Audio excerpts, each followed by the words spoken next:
Hello दोस्तों, स्वागत है आप सभी का एक बार फिर से एक नए टॉपिक के साथ में। दोस्तों, आज का जो हमारा टॉपिक है इसमें हम बात करेंगे ISO 9001 2015 जो कि हमारा क्वालिटी मैनेजमेंट सिस्टम के लिए है। और आज हम इसमें बात करेंगे क्लॉज नंबर 6.2 की, जो हमारा है quality objective and planning to achieve them. यानी कि हमारा क्वालिटी ऑब्जेक्टिव्स और उसके प्लानिंग हम कैसे उनको अचीव करेंगे, तो इसके बारे में एक क्लॉज है। आइए इस क्लॉज को समझते हैं। तो सबसे पहले जानते हैं इस क्लॉज की जो रिक्वायरमेंट है। The organisation shall established quality objectives at relevant function level processes needed for quality management system. यानी कि जो ऑर्गेनाइजेशन है वो हमारे जो है क्वालिटी ऑब्जेक्टिव को इस्टेब्लिश करेगी, जो हमारे रिलेवेंट होने चाहिए, किससे? फंक्शन से, लेवल से, प्रोसेस से, जो कि जो है क्वालिटी मैनेजमेंट सिस्टम के लिए रिक्वायर्ड है। तो हमारा जब भी हम क्वालिटी ऑब्जेक्टिव बनाएंगे तो हमें ध्यान में रखना है कि जो हमारे क्वालिटी ऑब्जेक्टिव्स हैं वो कैसे होने चाहिए।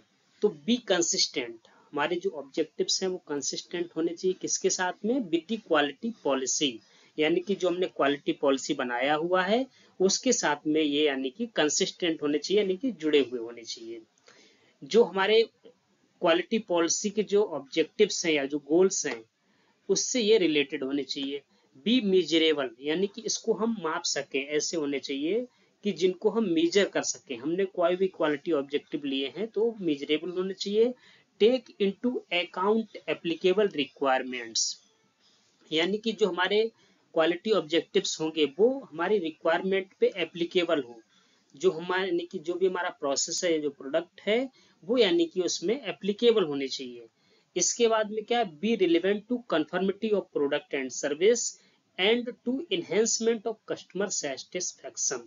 यानी कि जो हमारे क्वालिटी ऑब्जेक्टिव्स हैं वो रिलेवेंट होने चाहिए किससे? प्रोडक्ट और सर्विस से। यानी कि जो भी हम प्रोडक्ट या सर्विसेज दे रहे हैं तो उससे जो है ये रिलेटेड होने चाहिए, और ये जो है इससे वृद्धि हो कस्टमर सेटिस्फेक्शन की। यानी कि जो भी हमारे कस्टमर्स हैं उसका जो है सेटिस्फेक्शन में इससे यानी कि वृद्धि होनी चाहिए। इसके बाद में ई पॉइंट है यहाँ पे बी मॉनिटर्ड, यानी कि जो भी हम क्वालिटी ऑब्जेक्टिव्स बना रहे हैं तो उसको हमें टाइम टू टाइम यानी कि मॉनिटरिंग करते रहना है। ठीक है, मॉनिटर करना चाहिए।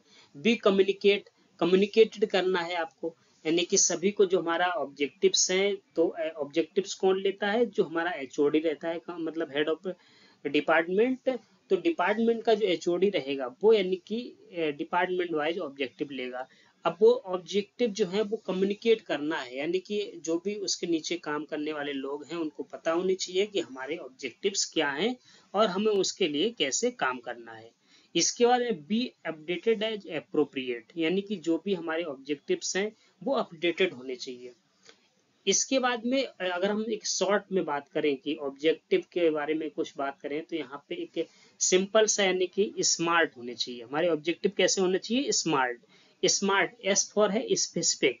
स्पेसिफिक का मतलब हो गया कि हमारे जो ऑब्जेक्टिव्स हैं वो यानी कि ये चीज को मतलब क्लियर करते हो कि हमारा गोल क्या है, हमारा यानी कि डिटेल क्या है, इसका मीनिंग क्या है। ठीक है, तो वो चीज स्पेसिफिक होनी चाहिए। एम का मतलब हो गया मेजरेबल, यानी कि जो हमारे ऑब्जेक्टिव्स हैं वो मेजरेबल होने चाहिए जिसको हम माप सकें। अटेनेबल, यानी कि जो है हम इसको एक तरीके से हम इसको कह सकते हैं कि जो हम प्राप्त कर सकें। ठीक है, रियलिस्टिक होने चाहिए, रिलेवेंट होने चाहिए। यानी कि रिलेवेंट का मतलब क्या हो गया कि हमारे प्रोडक्ट से रिलेटेड होने चाहिए। जो हमारे गोल्स हैं वो हमारी कंपनी का जो मिशन है, ठीक है, उससे रिलेवेंट होने चाहिए, रिलेटेड होने चाहिए। टाइम बेस्ड होने चाहिए। टाइम बेस्ड का मतलब क्या हुआ? टाइम बाउंड, यानी कि हम जो ऑब्जेक्टिव ले रहे हैं उसका एक डेडलाइन होना चाहिए, हम इतने टाइम में इसको कंप्लीट करेंगे। तो वो चीज यहाँ पे फिक्स होनी चाहिए आपकी। तो organisation shall maintain documented information on the quality objective. तो जो हमारी कंपनी है उसको जो है इस चीज को डॉक्यूमेंट के तरीके से मेंटेन करना चाहिए, मेंटेन करना है कि जो हमारी क्वालिटी ऑब्जेक्टिव्स हैं वो यानी कि डॉक्यूमेंटेड इंफॉर्मेशन होनी चाहिए, और लिखित रूप में वो सभी डिपार्टमेंट की कंपनी के पास में होना चाहिए कि हमारे डिपार्टमेंट वाइज क्या क्या ऑब्जेक्टिव हैं, क्वालिटी ऑब्जेक्टिव। ठीक है, तो ये जो है अभी हम नेक्स्ट इसके बाद में हम क्लॉज नंबर 6.2.2 की अगर हम बात करें तो when planning how to achieve its quality objective the organisation shall determine, यानी कि जब भी हम प्लानिंग करते हैं क्वालिटी ऑब्जेक्टिव्स को अचीव करने के लिए, तो द ऑर्गेनाइजेशन को क्या करना है, व्हाट विल बी डन, हमें ये सोचना है कि ये कैसे होगा, क्या करना चाहिए क्वालिटी ऑब्जेक्टिव को पूरा करने के लिए। ठीक है, तो ये पॉइंट हो गया। इसके बाद में हम बी की बात करें तो what resources will be required, यानी कि अगर हमें जो क्वालिटी ऑब्जेक्टिव हमने लिए हैं उनको हमें पूरा करने के लिए कौन कौन से रिसोर्सेज की आवश्यकता पड़ेगी, तो वो चीज हमें नोट करना है। इसके बाद में इसके लिए रिस्पॉन्सिबल कौन होगा, हु विल बी रिस्पॉन्सिबल, यानी कि हम जो क्वालिटी ऑब्जेक्टिव लिए हैं तो उसमें क्या है कि रिस्पॉन्सिबिलिटी सबको डिवाइड किया जाएगा, जो भी डिपार्टमेंट का एचओडी है वो, यानी कि ये एक जो क्वालिटी ऑब्जेक्टिव लेगा तो सबको काम डिवाइड किया जाएगा कि यानी कि इसके लिए कौन रिस्पॉन्सिबल है। ठीक है, इसके बाद में when it will be completed, ये कंप्लीटेड कब होगा, तो वो चीज भी हमें उसमें मेंशन करना है। इसके बाद में क्या है, how the result will be evaluated, और रिजल्ट जो हमारे रिजल्ट्स हैं उनको हम कैसे एवेल्यूटेड करेंगे, कैसे मूल्यांकन करेंगे, तो ये चीजें जो है हमें ध्यान में रखनी है।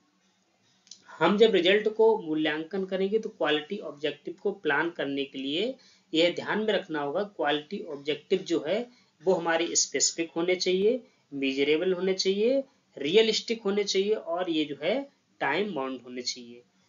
जो भी आप ऑब्जेक्टिव ले रहे हैं आपको याद रखना है कि ये निश्चित समय में उसको हमें कंप्लीट करना है। फॉर एग्जांपल 3 मंथ हो सकता है, 6 मंथ हो सकता है, या फिर 1 ईयर के लिए हम ले सकते हैं।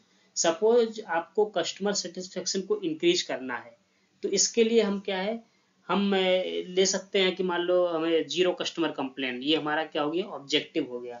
अभी इसके लिए हमें ये ऑब्जेक्टिव हमने इस साल के लिए फिक्स कर लिया, तो हमें इसके पीछे का यानी कि ईयर है दो हमारा, सपोज दैट 2022 में हमारा कितना कंप्लेन था, तो उस चीज को वो हमारा बेस लाइन हो गया। क्योंकि जब भी आप ऑब्जेक्टिव ले रहे हैं इंप्रूवमेंट के लिए ले रहे हैं तो हमें इसका एक डेड लाइन, यानी कि जो बेस लाइन है, सॉरी, जो बेस लाइन रहेगा उसको हमें निर्धारित करना होगा, तो वो हम लास्ट का ईयर का जो डाटा है वो निकालेंगे और उसके बेस्ट पे हम उसको इम्प्रूवमेंट करने के लिए हम क्वालिटी ऑब्जेक्टिव ले रहे हैं। तो हमारा जो बेस लाइन हो गया, सपोज दैट हमें लास्ट ईयर 5 कस्टमर कंप्लेन आए हैं और हमारा टारगेट क्या है, 0 कस्टमर कंप्लेन, ये हमने ऑब्जेक्टिव लिया है। तो हमें क्या करना है, इस साल की जितने भी कंप्लेंट्स रहेगी उनको हमें रिकॉर्ड करना है और उसके लिए काम करना है। तो ये चीज जो है हम फिर इसके बाद में अकॉर्डिंग टू प्लान हम इसको रिव्यू करेंगे इन चीजों को, और इंफॉर्मेशन जो है वो पीरियडिकली आप मैनेजमेंट को रिपोर्ट कर सकते हैं, जिससे कि मैनेजमेंट को पता रहे कि जो हमने ऑब्जेक्टिव लिए हैं उसमें क्या प्रोग्रेस है।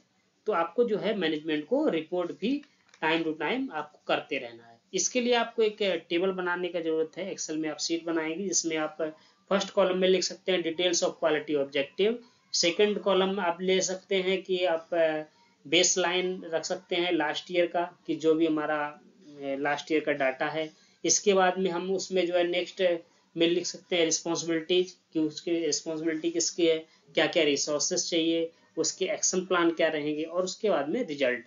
तो इस तरीके से जो है हम यहाँ पे क्वालिटी ऑब्जेक्टिव्स के लिए एक यहाँ पे शीट बना सकते हैं। तो थैंक यू दोस्तों, मिलते हैं नेक्स्ट क्लॉज में।